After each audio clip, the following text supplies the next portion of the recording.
Historically, both queer people and disabled people have had their bodies and minds classified by mainstream society as abnormal, sick, broken, or unnatural.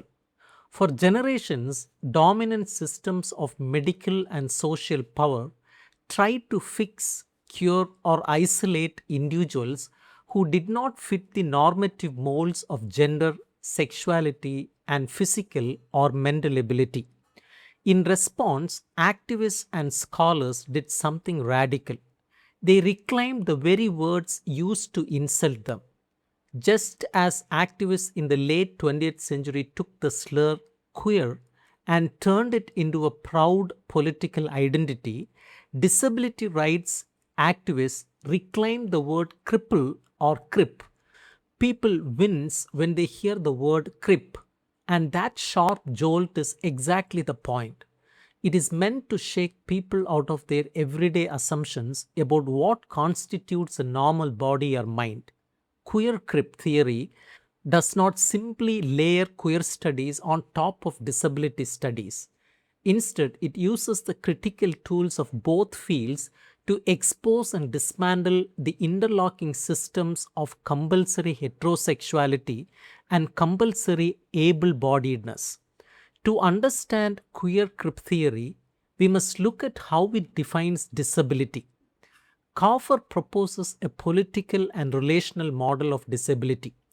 To appreciate why this model is necessary, we have to contrast it with the models that came before it. For centuries, the dominant view was the medical model, which treats disability as an individual physical defect, a biological tragedy located entirely within a person's body. Under this model, the only logical solution is medical intervention to cure the body so the individual can blend into normal society. In the late 20th century, disability activists pushed back by creating the social model. This model differentiated between impairment, a biological fact like being unable to walk, and disability, the social disadvantage caused by an inaccessible environment like a building with only stairs. The social model argued that a person is not disabled by their wheelchair but by the flights of stairs that block their entry. While the social model was an incredible step forward, queer crip theorists argue it created too rigid a separation between biology and society. It often ignored the lived reality of bodily pain and chronic illness that cannot be solved simply by adding a wheelchair ramp. Kauffer's political and relational model bridges this gap. It views disability as a thoroughly political category, something constantly defined and contested in relation to power structures. It recognizes that our experiences of our bodies are shaped by social environments, but it also acknowledges the physical realities of our flesh and minds. By declaring disability to be political, the model strips away the idea that disability is a neutral biological fact. Instead, it asserts that how a society treats certain bodies is an intensely political decision. A cornerstone theory within queer crip framework is the concept of compulsory able-bodiedness and compulsory able-mindedness, advanced by scholars like Robert McRuer. This concept builds directly on the feminist and queer theory of compulsory heterosexuality. The idea that society treats heterosexuality not just as choice but as the mandatory natural default for everyone. Queer crip theory argues that able bodiedness and able mindedness function exactly the same way. Mainstream culture operates under the assumption that being completely able in body and mind is the natural baseline state of being human. Because the system is compulsory, anyone whose body moves differently or whose mind processes language or emotion at a different rate is cast as a failure to be corrected. This ideology forces people to constantly strive for an impossible standard of normalcy. Queer crip theory expands this to include the mind. Compulsory able-mindedness demands that our brains function in highly specific, economically productive ways. If an individual experiences neurodivergence, mental illness, or cognitive trauma, the system demands that they hide it or medicate it away. Queer Crip theory exposes how these systems work together to pathologize both the queer body and the Crip mind, labeling both as deviant and need of fixing.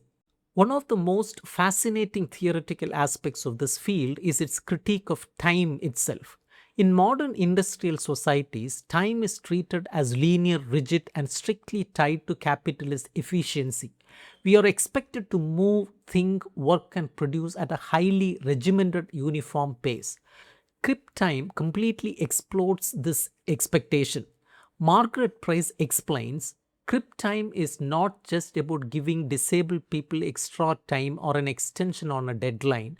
It is a radical orientation to time. It requires us to recognize that different bodies and minds process language, navigate physical spaces, and experience energy at vastly different rates. Crip time bends the clock to accommodate the body and mind rather than forcing the body and mind to break themselves trying to match the clock. It recognizes the time it takes to manage chronic pain, the intervals needed for rest, and the staggered schedules of living with an unpredictable impairment. In contrast to Crip time stands the curative time, also called curative temporality. Curative time is a cultural framework that places disability entirely out of time. Within this framework, a disabled person's life is viewed as an unfortunate temporary delay on the road to a cure. Curative time asks constant invasive questions. How long until they find a cure? How long will your recovery take? Queer Crip theory argues that curative time forces disabled people to live in a state of suspended animation where their present lives are devalued because they are expected to constantly chase a future where their disability no longer exists. It frames progress slowly as the total eradication of difference. This is deeply harmful because it tells disabled people that their lives right now are not worth living fully. This critique of time leads directly into the concept of Crip futurity. Who do we imagine inhabiting the future?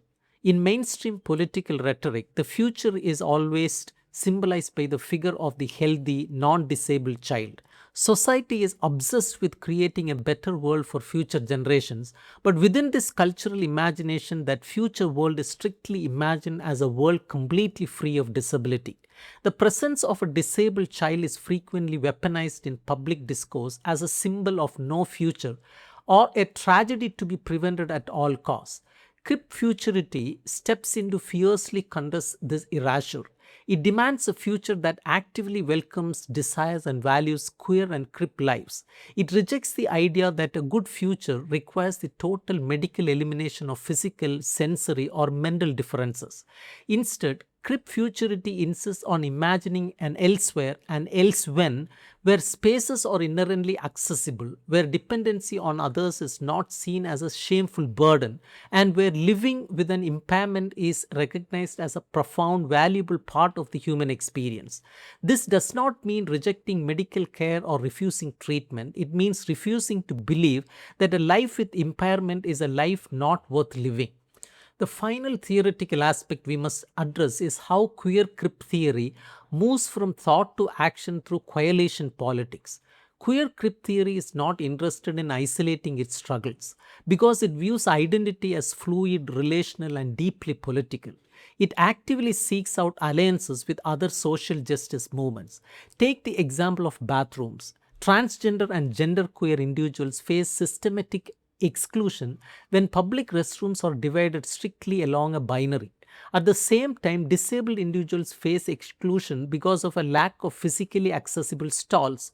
A queer Crip coalition reframes bathroom access as a collective right to public space for all non normative bodies. Another example is environmental justice. Queer Crip theory connects with environmental movements by examining how toxic waste and industrial pollution disproportionately create chronic illnesses in poor communities and communities of color. It pushes environmentalism to care for the bodies damaged by the pollution rather than romanticizing nature as a pristine wilderness that only perfectly athletic bodies can enjoy. Finally, in reproductive justice, a queer Crip framework insists on fighting against the eugenic pressures that discourage disabled or queer people from parenting, while simultaneously fighting for healthcare access for all families.